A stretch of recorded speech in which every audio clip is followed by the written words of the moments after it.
नमस्कार दोस्तों, मैं आपके साथ हूँ फिर से रहमान सैफ़ी। जैसा आपने हेडलाइन पढ़ ली होगी, 2 बार पहले भी हम इस बात को आपको बता चुके हैं कि नंदलाल एक निगम पार्षद के यहाँ पे उसके इंस्पेक्टर द्वारा रुकवाया गया और उसको बिल्कुल वहाँ पर उसके साथ जो व्यवहार हुआ वो बिल्कुल गुलामों जैसा हुआ। वैसे यही जानना चाहते हैं आपसे, कब तक आखिर ये कर्मचारी इस तरह की गुलामी की जंजीरों के कभी कैद नहीं हो पाएंगे क्या?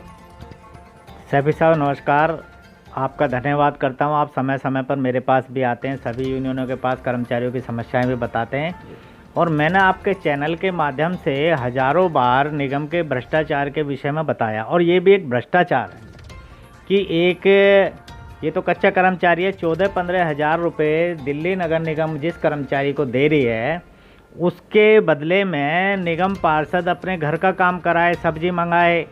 जो रेहड़ी खोमचे लगे होते हैं उन रेहड़ी खोमचों से फ्री की सब्ज़ी मंगाना, फ्री के फल मंगाना, हमारे कर्मचारी को भेजना, तो इससे एक एमसीडी की बदनामी होती है।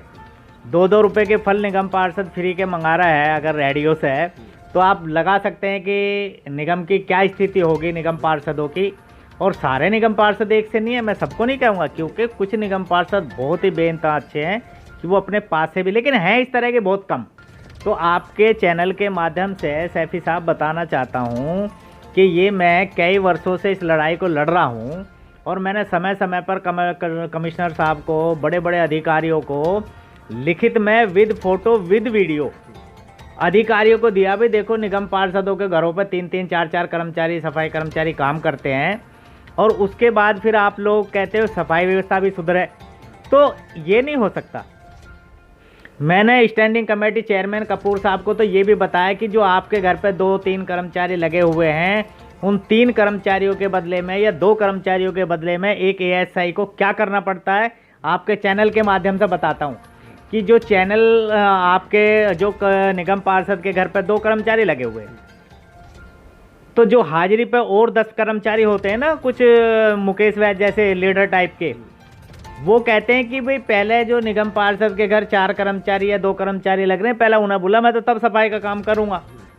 अब निगम पार्षद के यहाँ से अगर वो इंस्पेक्टर एएसआई कर्मचारी बुलाता तो फिर वो इंस्पेक्टर एएसआई उस वार्ड में नहीं टेक सकता, वो तुरंत ही रपटाओ इसको अधिकारियों को कहकर उसे खिसकवा देते हैं। तो वो अपने जमे रहने के चक्कर में वो क्या करते हैं कि 2-2, 3-3 कर्मचारी निगम पार्षदों के घर पे अधिकारियों की चमचागिरी के चक्कर में वहाँ लगा देते हैं। तो ये भी एक ऐसी, अच्छा मेरे को बड़ा ताज्जुब हुआ सैफी साहब कि चलो सफाई कर्मचारियों का तो स्टाफ है, सब्स्टिट्यूट वगैरह लगा के हम जैसे तैसे डर की वजह से खिंचवा लेते हैं सफाई का काम। एक मनीष सफाई का मलेरिया विभाग तो मुट्ठी भर विभाग है, उसमें तो कर्मचारी भी बहुत कम होते हैं। मनीष नाम का लड़का, एक देव नाम का इंस्पेक्टर है, देव कपूर, उसने मल्होत्रा जी के यहाँ पर एक मलेरिया डिपार्टमेंट का अपने पिता के रिक्त स्थान पर करुणामूलक आधार पर लगा हुआ है, उसको वहाँ पर निगम पार्षद के यहाँ बिठा रखा। मल्होत्रा जी 231 वार्ड वाले, 231 वार्ड के जो मल्होत्रा जी हैं, उनके घर पे एक मलेरिया का आदमी बैठा, एक सफाई वाला बैठा। भाई तुम्हारे यहाँ 10-5 कंप्लेंटें आती हैं, इंस्पेक्टर को फ़ोन करो, मलेरिया भाई ये 10 कंप्लेंटें आई हैं, 10 बजे वो जाए, बताओ जी किस किस के यहाँ के, जाकर उन्हें पूरी करा दे। लेकिन जो वार्ड में इतना बड़ा क्षेत्र है, कर्मचारी मलेरिया डिपार्टमेंट का बहुत छोटा स्टाफ और बहुत कम स्टाफ है मलेरिया में, तो मलेरिया का जो वो कर्मचारी है वो तुमने अपने घर पर बिठा रखा, सब्जी मंगाओ, चाय ले आओ, रेहड़ी वालों के पास भेज दो। तो ये तरीका ठीक नहीं है, ये भ्रष्टाचार है और ये इस सब चीज़ों का कमिश्नर तक को पता है। ऐसा नहीं है कि कमिश्नर, लेकिन यहाँ पर क्या है, भ्रष्टाचार में सब आंख बंद करके बैठे हुए हैं। अगर आंख और नाक और कान वो खोलेंगे तो उसी दिन यहाँ पर बम ब्लास्ट होगा, ट्रांसफर होंगे, ये होगा, कमिश्नर साहब के मुर्दे फूकेंगे।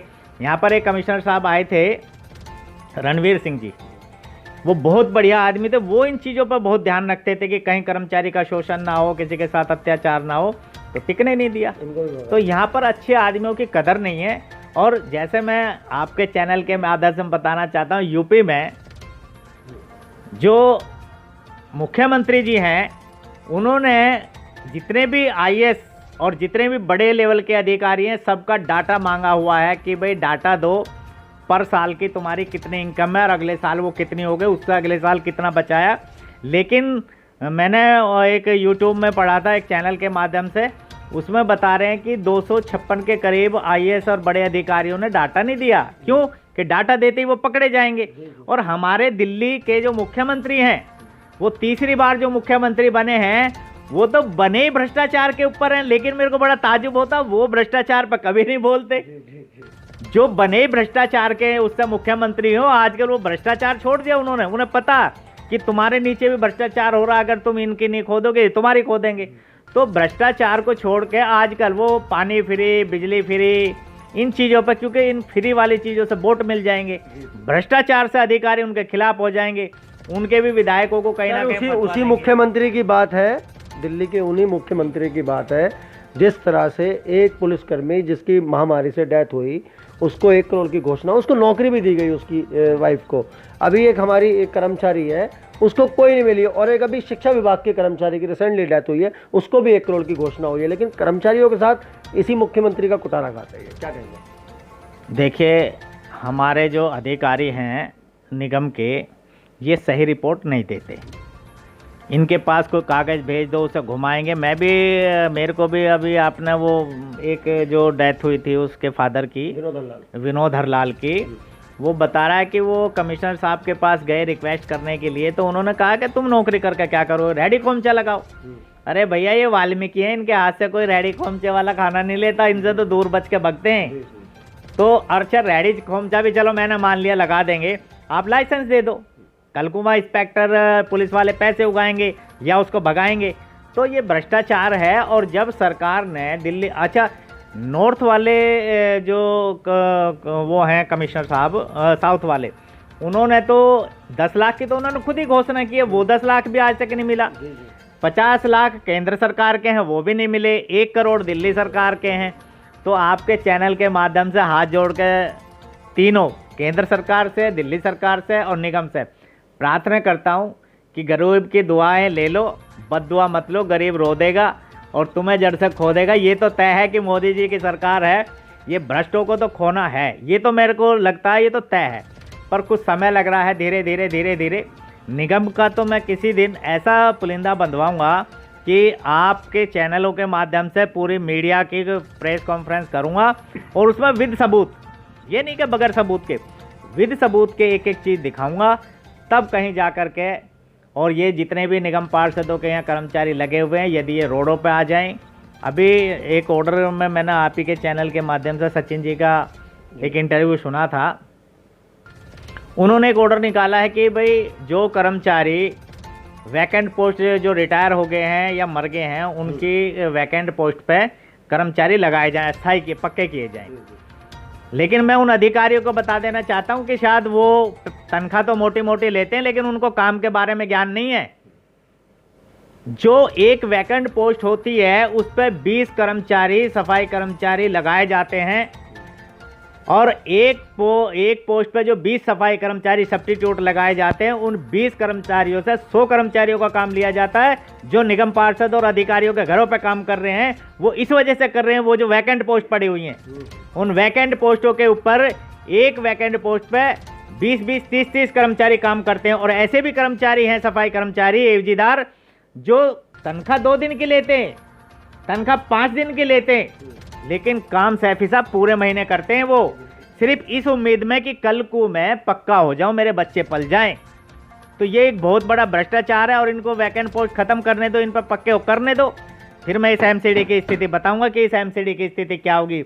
जो एवजीदार सफाई कर्मचारी बेचारा काम करता है, उसी कर्मचारी का शोषण हो रहा। 10, 20, 50, 100 लोग, 200 लोग, 500 लोग पक्के कर देंगे, लेकिन जो उनकी जगह 4000 एवजीदार काम कर रहा है, फिर काम कौन करेगा? कर्मचारी तो तुमने घरों पे, अधिकारियों में, ऑफिसों में लगा रखे, बिल क्लर्क तो इनके ऑफिसों में।